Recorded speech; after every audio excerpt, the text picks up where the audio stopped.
Welcome back for video number 2 in the Raw Vegan Common Struggles playlist series, which I will link this playlist series below in the description box, as well as the link for the Raw Vegan Bundle. The Raw Vegan Bundle is back right now, over $1,700 worth of stuff. There's 35 different items in there, including my Raw Vegan Kitchen Essentials course, which is basically going over all of the nitty-gritty in the kitchen as far as when it comes to what tools that we use on a day-to-day basis, or even weekly or monthly. I just went over everything, trying to show you, maybe you're tapping into this raw vegan diet and you don't really know what tools are needed or essential. So that's what that course is basically built for, us to explain all of these different tools that we use and how helpful they really can be, especially when you have delicious recipes like the Raw Vegan Bundle is full of. You'll be able to know what tools to use for those particular recipes. It really makes it handy when you have certain tools you need for those particular recipes.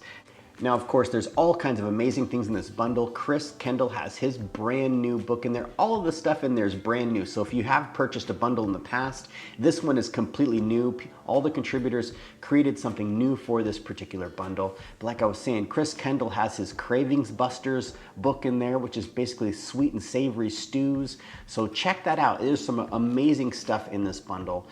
Lissa's brand new book in there. I'll be pumping it really tough because I am so excited about this book. The hand salads, basically these wraps, oh my gosh, they are so amazing. So be sure to check that out. I'll link that down below, and let's get into this second video on this playlist series.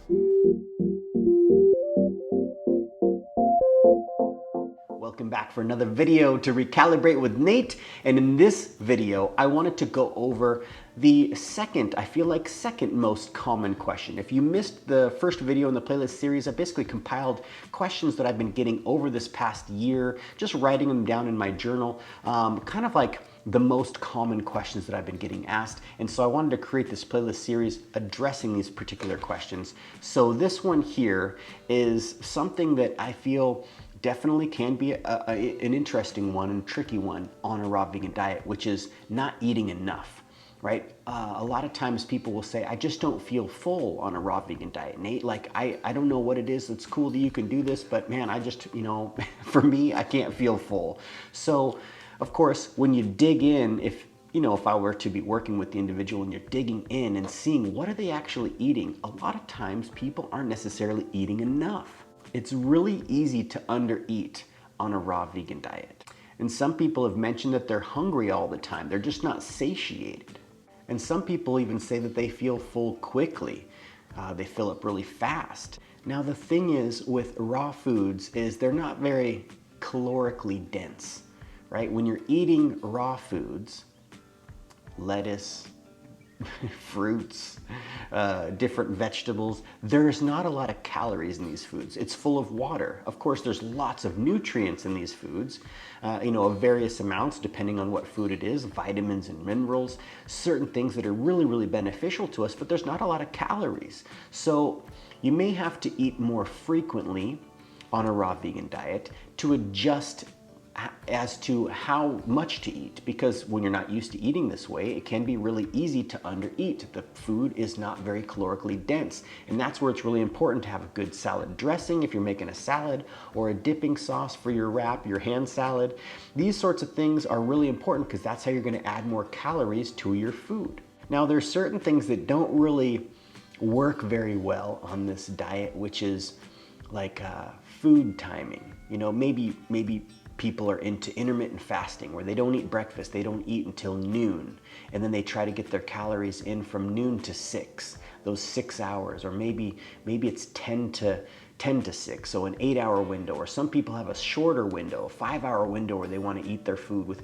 Now, of course, we can understand how these certain things may be sort of beneficial for people who eat a different kind of diet, but on a raw vegan diet, it doesn't really work the best, because it's really tricky to get in the amount of calories that you need within that short amount of time.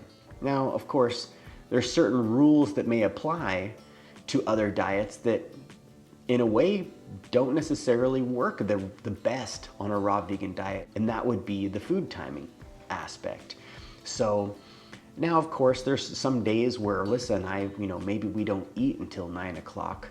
but we've been up since 5 or 6. So we've been up for 3 hours. So essentially that could be considered an intermittent fast. But what's important is to get those calories in, because like I said, the food isn't very calorically dense. So you want to make sure that you're eating enough. So this is really important to make sure that in the beginning, it is best to track what you're eating. I like to use Chronometer. You can type in what you're eating.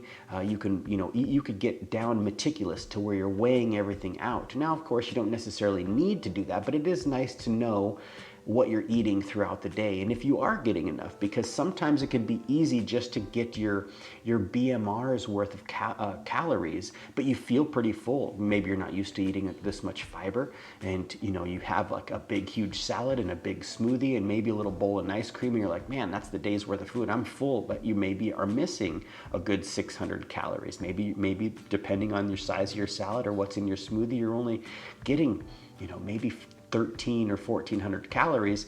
Now, depending on the individual, that's not enough. So it's really important to track, especially in the beginning, to make sure that you are getting enough.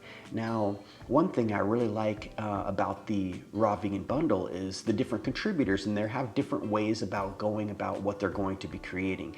And there is a contributor in there, Doctors Rick and Karen Dina. They've got their book called The Dressing Difference, right? How much of a difference it makes depending on what kind of dressing you add to your salad, how many more calories you're gonna get, and how much more that affects the nutrition. And so that's really important, and that's a really great resource to be able to tap into. Their book is in the bundle, and it is broken down really, really well. I love their book. It's definitely something that I want to study more, and it's fascinating how much of a difference the dressing makes. So that could be one of the things too, is making sure that you have the proper dressing to put onto your salad. Another thing that might be an issue is some people like to do one meal a day, right? Maybe taking the intermittent fasting window even longer. So imagine trying to sit down and get 1800 to maybe 2200 calories in one meal. That might be pretty uncomfortable and maybe not as enjoyable as breaking it up into smaller meals. You have like a couple of bananas for a snack, right after your smoothie, right? A little salad for lunch. You got another salad or maybe a smoothie or a wrap or something a little more gourmet for dinner. Depending on how you're tracking it, you could see that you can easily hit what you need to feel full and to make sure that you are eating enough. So some tips would be to make certain things bigger, like your smoothie. Make your smoothie a little bigger. An 8 ounce or a 16 ounce glass of a smoothie might not be enough. Unless you're having it a couple times a day. It's important to make sure you're tracking. In the beginning, it's really important because then you can eyeball things and you can have a real good idea of how much you're getting. So tracking is really, really helpful in a lot of ways, but you could just start by making your smoothie bigger. That right there alone could add 300-400 calories. Another tip would be to eat earlier. Right? Eat earlier in the day. Maybe don't do the intermittent fasting if you're doing something like that. Eat a little earlier just to make sure that you're having your bases covered. So one thing that we like to do is we like to go out for a walk in the morning. We do our morning routine, and then we get up, get ready for our walk. And before the walk, a lot of times I'll have a grapefruit and Lissa will have a banana or two. So we have something in our tank, right, before we go out for our walk, because we'll go out for like maybe a 5-mile walk, get our 10,000 steps in. It takes about an hour and 20, hour and 30 minutes. So it's nice to have something on board for that particular walk. And we really strive to not even leave the house until we've drank 32 ounces or a liter of water before we've actually gone. Then when we come back, we'll have a nice big smoothie. So by the time we've had our smoothie and then that initial breakfast, we have anywhere from 600 to 800 calories in. Now our lunch and our dinner, of course, those salads may be around 600, 700 calories. So we know that we're going to be hitting our numbers by eating earlier. Now, of course, fruit is amazing, and as well as variety. Getting more variety and trying new things, things that maybe you don't eat very often, check them out. Maybe you see some different things in the store, different greens you've never seen. Add in different variety. That can really help. You might find that you really like flavors of certain flavors, like maybe you like putting basil into your smoothie, your blueberry lemon smoothie in the morning. Throw some basil in there. You're getting some good nutrients in there. Of course, you know, it's not a lot of calories, but it's a good way to add more variety. And another thing would be to start sprouting, making sprouts, fermenting foods, which in Lissa's hand salads book, she has a recipe guide on both of those, how to sprout, how to make fermented foods. And these can also add like a nice savory touch to your food. And that right there alone can really help in a lot of ways.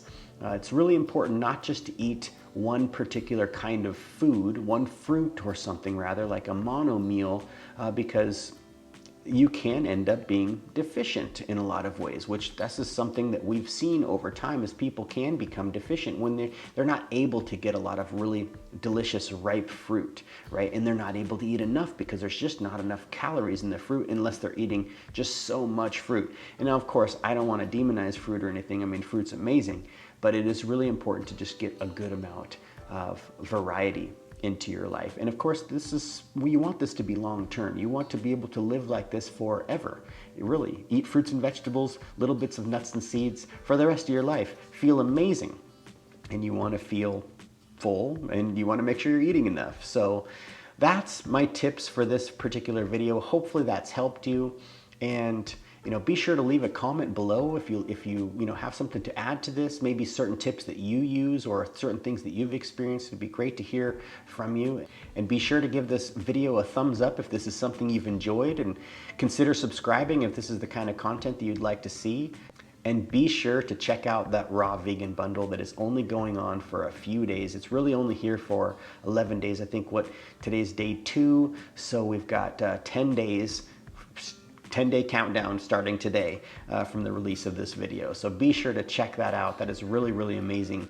And we will see you on the next one.